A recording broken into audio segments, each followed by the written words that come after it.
गलातियों 5 अध्याय 25 वचन। यदि हम आत्मा के द्वारा जीवित हैं तो आत्मा के अनुसार चलें भी। साथ चलो। जब आप किसी मित्र के साथ चलते हैं तो आपको एक दूसरे के साथ चलना होता है।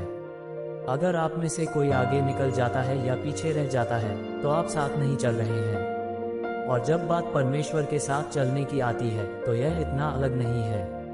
प्रेरित पौलुस ने ये कहा, क्योंकि हम आत्मा के द्वारा जीते हैं तो आत्मा के साथ कदम से कदम मिलाकर चलें। गलातियों 5 अध्याय 25 वचन। जब हम यीशु पर अपने उद्धारकर्ता के रूप में भरोसा करते हैं तो हमें अनुग्रह का उपहार और पवित्र आत्मा का उपहार दिया जाता है।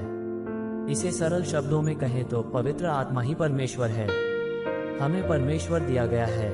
पवित्र आत्मा हमारा मार्गदर्शन करती है, हमें मार्गदर्शित करती है और हमारे अंदर और हमारे माध्यम से काम करती है। ऐसे समय होते हैं जब हम आत्मा से आगे निकलने के लिए लुभाए जाते हैं, क्योंकि अगर हम ईमानदार हैं तो वह हमेशा उतनी तेजी से आगे नहीं बढ़ता जितना हम चाहते हैं। हम ये भी सवाल कर सकते हैं कि क्या वह आगे बढ़ रहा है या उसे परवाह है। इसलिए परमेश्वर के साथ चलने के लिए भरोसे की जरूरत होती है। ऐसे भी समय होते हैं जब हम आत्मा से पीछे रहने के लिए लुभाए जाते हैं, क्योंकि कभी कभी वह हमें कहीं ऐसी जगह मार्गदर्शन कर रहा होता है जो हमें थोड़ा असहज कर सकता है। इसके लिए प्रयास, इरादे और शारीरिक और भावनात्मक दोनों तरह की ताकत की जरूरत होती है। इसलिए परमेश्वर के साथ चलने के लिए साहस की जरूरत होती है।